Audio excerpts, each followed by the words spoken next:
Hello folks and welcome back. My name is Dave and today we're going to be building a router table cabinet. So if you're like me, you've got all kinds of router bits and fixtures and jigs, and what do you do with it all? Can't just let it sit out on your workbench like I do. So I decided I need a router table cabinet. The heart of why I need a router table cabinet, it can be seen right here. Clearly this router table is a little bit too close to the floor for comfortable use. In fact, when I am using my router table, I bring it up here and set it on the workbench.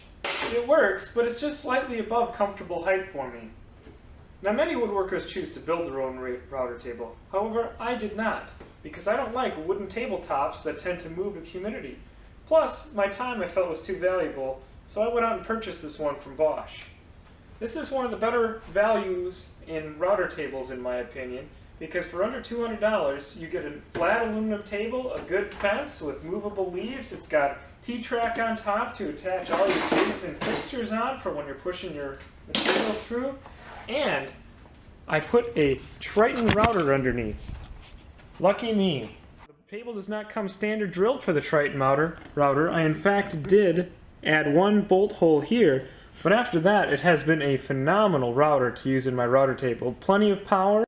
I can even put my depth control right through the top and crank it up and down.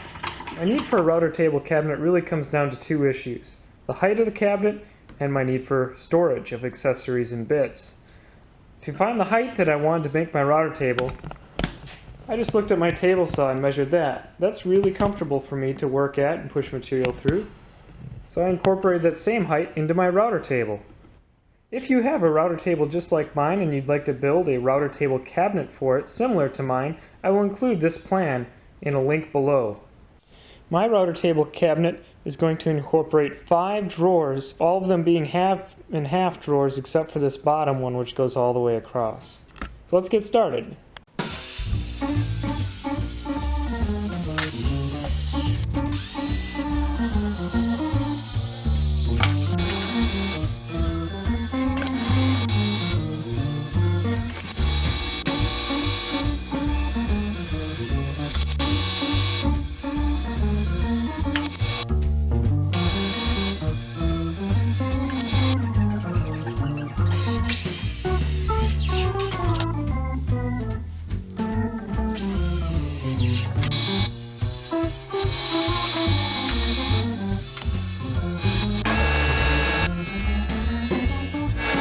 Okay, I got the case of the router table cabinet being temporarily held with this strap clamp.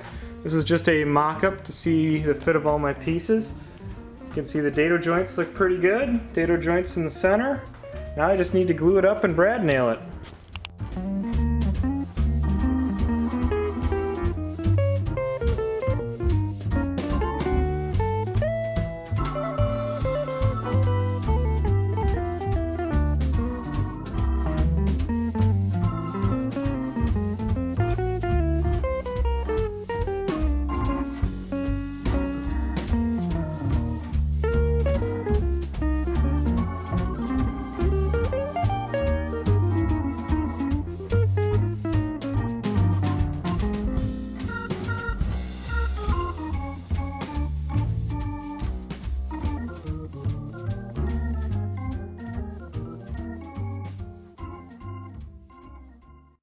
Okay, I got it all glued up. I wasn't expecting to have to use clamps because I was brad nailing it, but I had a little bit of trouble with the plywood bowing, so I used clamps and that seems to have taken care of it. Looks square. I'll let that set up overnight.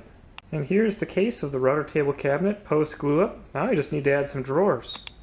Well, I've sized all of my cubbies just right for a 1x6 piece of lumber that's 5.5 inches wide by 3/4 of an inch thick.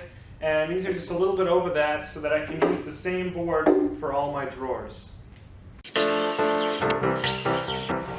Now I got my rough pieces cut to size. Here I've got the sides, and I got the fronts of the drawers and the backs of the drawers, but the stock isn't even close to flat. A little bit worse than I was hoping for, so I'm going to have to machine these at the jointer and planer to flatten them.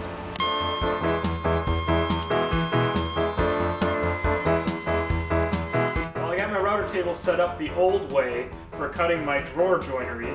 I'm going to be using a drawer front miter bit.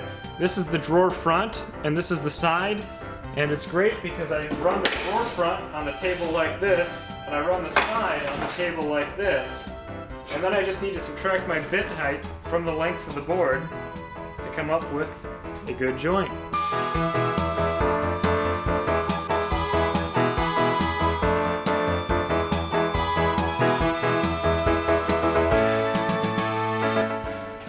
I'm going to mill the 1/4 inch groove in the bottom to house the drawer bottoms. Now I got all the drawers made, now I just need to make bottoms to go in them, and I find the best way to do that is going to be to actually assemble the pieces and take measurements of what I need to make the bottoms at.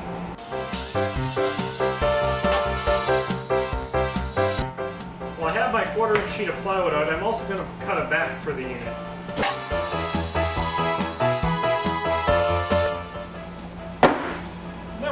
All the bottoms seem to fit pretty well. All the parts are fitting together. Now I'm just going to give them a surface sanding, just a rough sandpaper since these are just shop cabinets, and then I'm going to glue them up.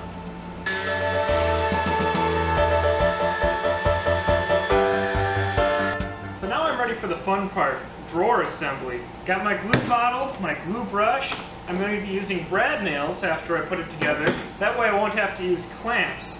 And I will actually be gluing this bottom panel into place on these drawer pieces.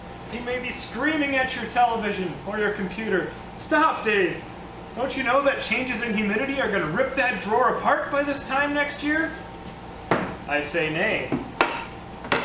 When humidity affects wood, it generally grows in thickness, and in width. So if it's sitting in the tree doesn't get taller, it gets thicker in diameter. So it won't grow a whole lot lengthwise. Now if you look at an assembled drawer, I have the bottom in, which does not change very much with humidity, and I have the drawer pieces with change in thickness, which might make it stick a little bit in my unit, but it's not going to change it in terms of length. So if these lengths don't change, then the perimeter holding my plywood doesn't change. Therefore, I can glue it in because the plywood doesn't change in shape either from humidity. Bada boom.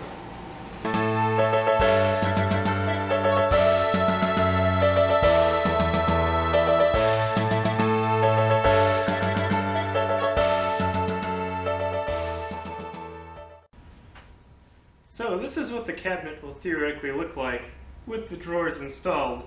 Kind of a nice flat-faced look, and by the time I paint it, you won't notice the plywood lines as well, and it should be kind of a nice smooth transition. Unfortunately, I have bad news.